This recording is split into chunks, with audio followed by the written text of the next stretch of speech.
The day I came home wearing my hospital ID and my white coat, my father looked at me the way he always had, like I was still 17 and borrowing his car without asking. "You look tired," he said. That was it, no congratulations. No mention of the 4 years of medical school, the 2 years of residency, the licensing exam I had rewritten twice before I passed. Just, "You look tired." My mother hugged me at the door and held on a little longer than usual. She knew, she always knew. I had driven back to Mississauga that Saturday because my parents were hosting a dinner. One of those neighborhood gatherings my father organized every few months, the kind where he spent the whole evening talking about other people's accomplishments, like he was personally responsible for them. The Nguyen's son had just made partner at a Bay Street firm. The Oileran's daughter had been accepted to Schulich. My father collected these facts and polished them like trophies, displaying them at every opportunity. His own daughter had just been hired as an attending physician at Sunnybrook Health Sciences Center in Toronto. He hadn't mentioned that to anyone yet. I noticed, the way you notice a small cut. Not enough to bleed, but enough to sting. I should tell you a little about who my father is because it matters. He came to Canada from Barbados in the late 80s with $200 and a reference letter from a pastor he barely knew. He worked nights at a warehouse in Brampton and days at a gas station on Hurontario Street. He put himself through a 2-year accounting program at Sheridan College. By the time I was born, he owned a small bookkeeping firm that served a dozen Caribbean-owned businesses in the area. He was proud of that. He should have been. But somewhere along the way, the pride he felt in his own survival became something harder to live around. He started measuring worth in visible things. The size of your house, the brand of your car, the title on your business card.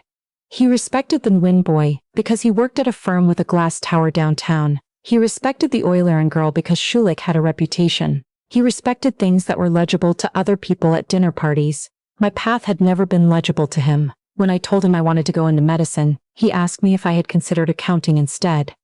"More stable," he said. "People always need their taxes done." When I got into McMaster's medical program, he nodded and said, "That's good." The same tone he used when I told him I'd remembered to change the oil in my car. My mother framed the acceptance letter and hung it in the hallway. My father walked past it every day for 6 years. The dinner that Saturday was in the backyard. My father had strung lights along the fence and set up the folding tables he kept in the garage for exactly this kind of occasion. The neighbors arrived in small groups. The Nguyens, the Oilerans, a retired couple from down the street whose names I always mixed up, and a few others I recognized from previous gatherings. And then there was my father's friend, Mr. Hartley. Mr. Hartley was the kind of man my father admired without reservation. He had retired early from a senior position at one of the big 5 banks, drove a car that cost more than my first year's salary, and spoke with the comfortable authority of someone who had never once questioned whether he belonged in a room. He and my father had met through their church's men's group and had been close ever since. At every one of these dinners, Mr. Hartley occupied the unofficial seat of honor, the chair at the end of the table closest to the grill, where my father could refill his drink without getting up. I had met Mr. Hartley twice before. Both times my father had introduced me as my daughter with no further detail, as if my existence was the full story. That evening, Mr. Hartley arrived with his wife and their son, a man around my age named Brendan. Brendan worked in commercial real estate, which my father mentioned unprompted within the first 5 minutes. "Great field to be in right now," my father said, "especially in the GTA." I was standing 2 feet away, holding a glass of sparkling water. My father did not mention what I did for a living.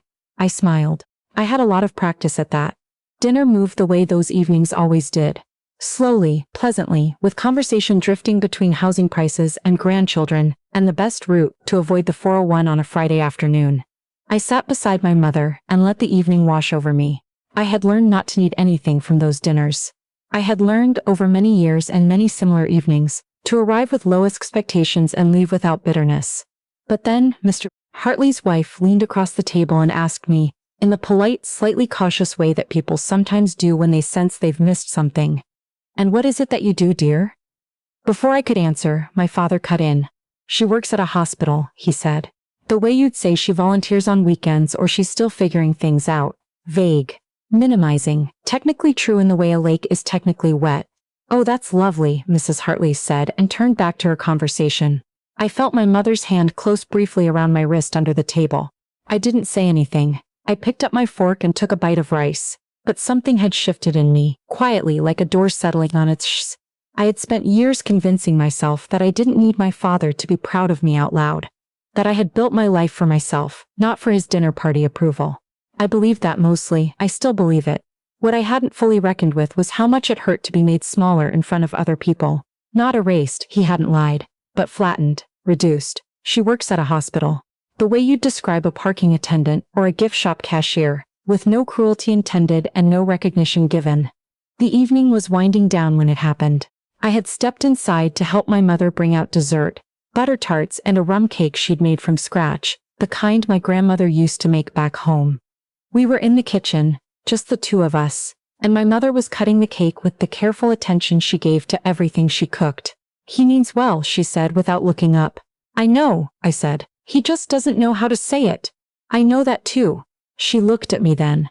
Her eyes were the kind of tired that comes not from lack of sleep, but from years of translating between two people who love each other and keep missing. "You've done something remarkable," she said. "I want you to know I see it. I've always seen it." I didn't trust myself to respond. I just nodded and picked up the tray. We carried the dessert outside together. My phone buzzed in my pocket as I set the tray on the table. I glanced at it. A message from a colleague at Sunnybrook, Dr. Osei, who had become something of a mentor to me during my residency. He was sending along a scheduling note about the following week, nothing urgent, but the notification showed his full name and title in the preview. Dr. Emmanuel Osei, who had been reaching for a butter tart, glanced at my screen. Just a glance. Then he looked at me. "Is that Emmanuel Osei?" he asked. "From Sunnybrook?" I looked up. "Yes, actually. Do you know him?" "Know him?" Mr. Hartley laughed, genuinely, warmly, not the performance laugh he used at my father's jokes. "He was on the board of our hospital foundation for 3 years. Remarkable man." "How do you know Emmanuel?" "He was my supervisor during residency," I said. "He's been a mentor. I'm on his team now." There was a pause. A small specific pause that I recognized.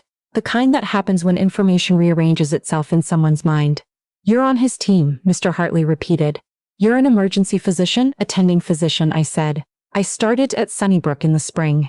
Mr. Hartley set down his butter tart. His wife had stopped talking mid-sentence. Even Brendan, who had spent most of the evening discussing cap rates, was looking at me differently. "Your daughter is an attending at Sunnybrook?" Mr. Hartley turned to my father. The backyard was not quiet. There were other conversations still happening. Someone was laughing near the fence. A child was asking for more cake. But in the small radius of our table, everything had gone still.